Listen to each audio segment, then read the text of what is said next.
Now we're in a temple square at Karagpur, and there is a Hindu temple at that end, and we'll pan to the left in a moment, and that's a Muslim mosque. Now we step outside of Karagpur, and the minute you get into little villages, you have little temples like that one you just saw. Well, there's another temple, the ruins of one temple, the front of another.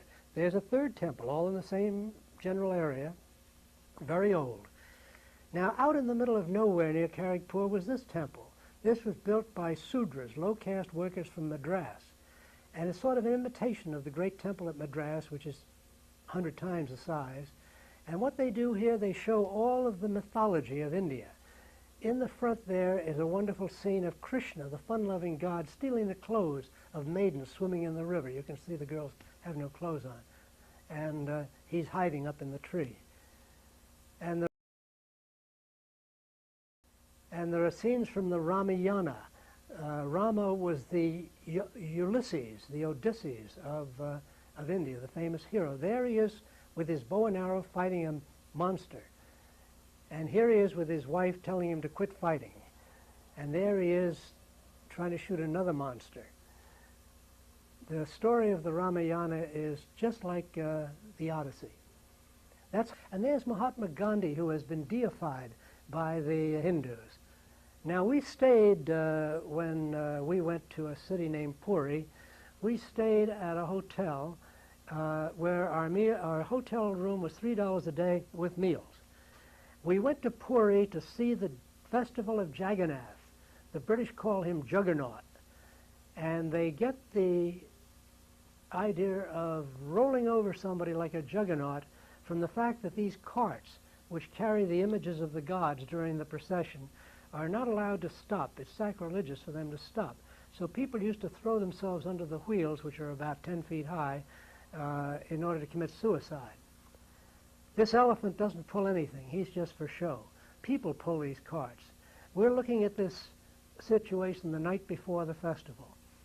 And here's an early couple who's gotten up on top of their roof to watch.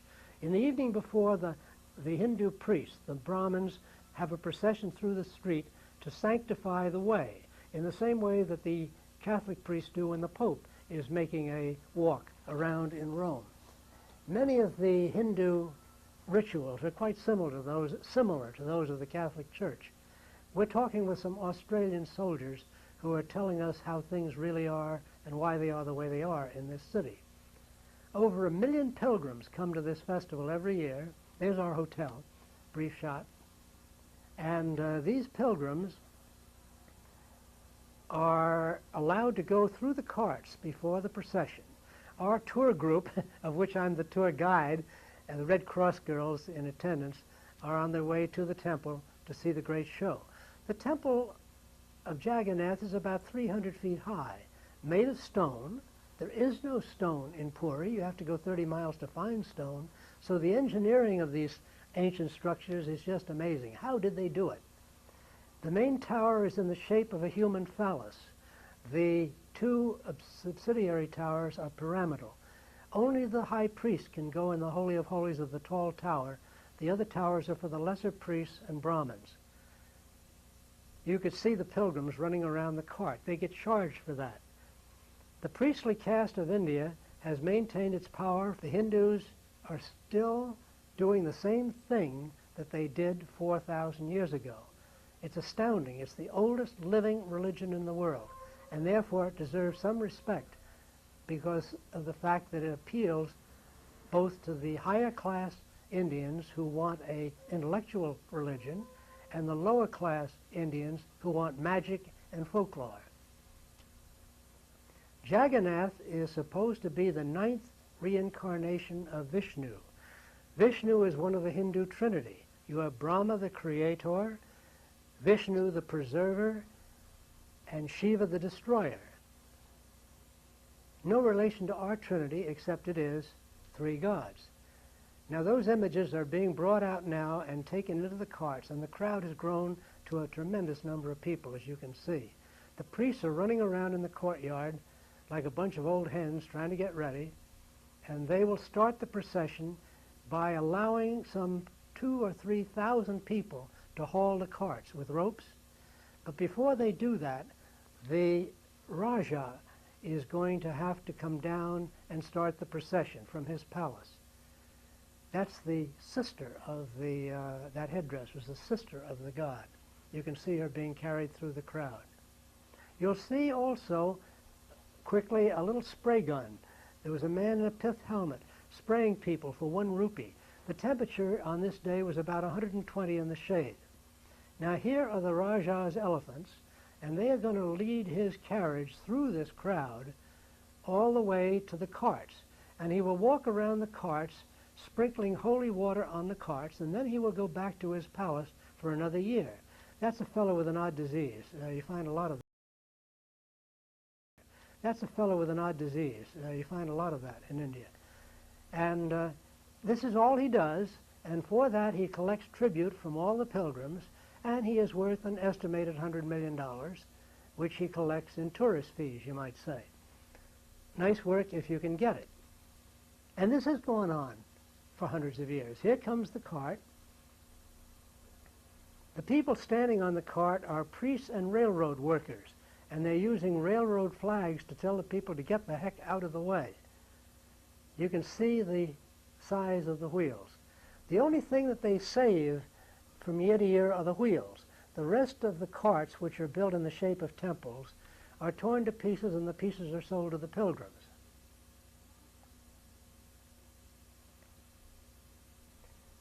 The purpose of the festival is to take the gods, that is their images, from their winter temple, which you just saw, to the summer temple at the other end of town, which you can see in the distance, I think. No, you can't. We missed it. Isn't that temple amazing? I think that's one of the most remarkable things.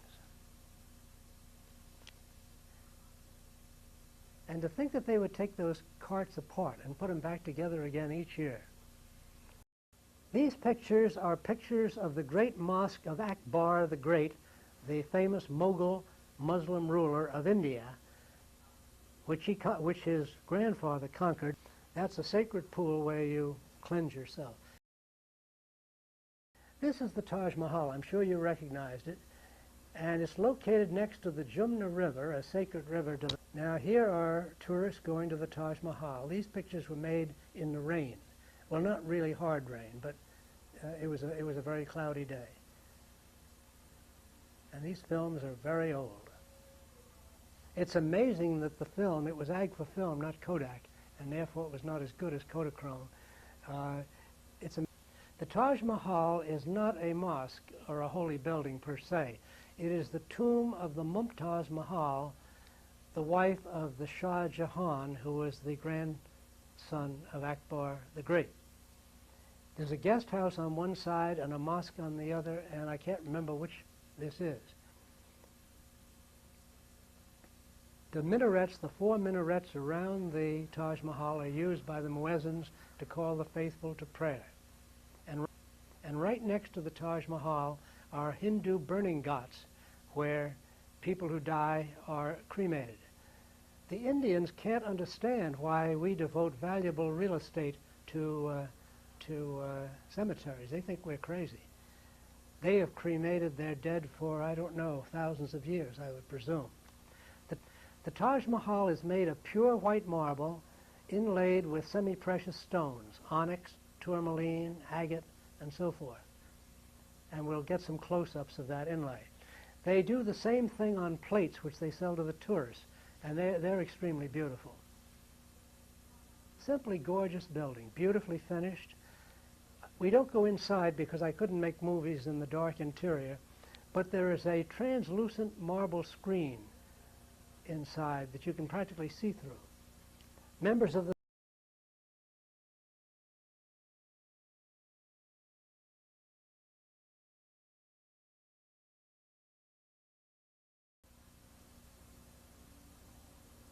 These are pictures of the outside of the fort.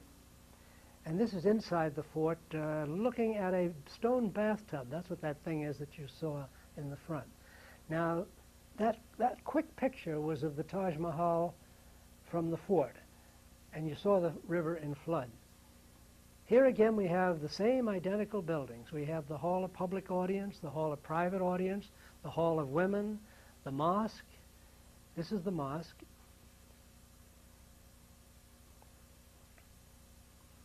When you have the power and the wealth, you just say to your architects and your contractors, make me another one of those. And 3 or 4 years later, it's done, with 15 to 20,000 workmen working on it.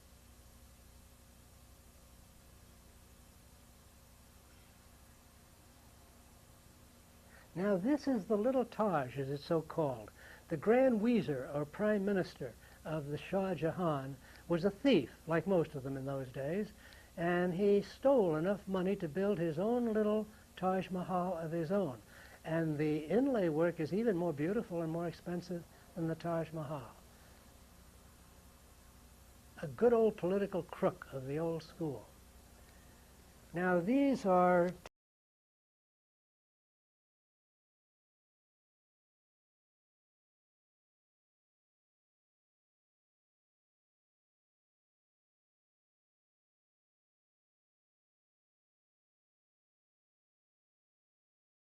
north. Here's the Jumna River in flood. What a contrast. It was almost dried up and now it's 40 feet deep. And the marble work, of course, in the great mosque is quite good. This red sandstone is remarkable when you consider that it's over 600 years old.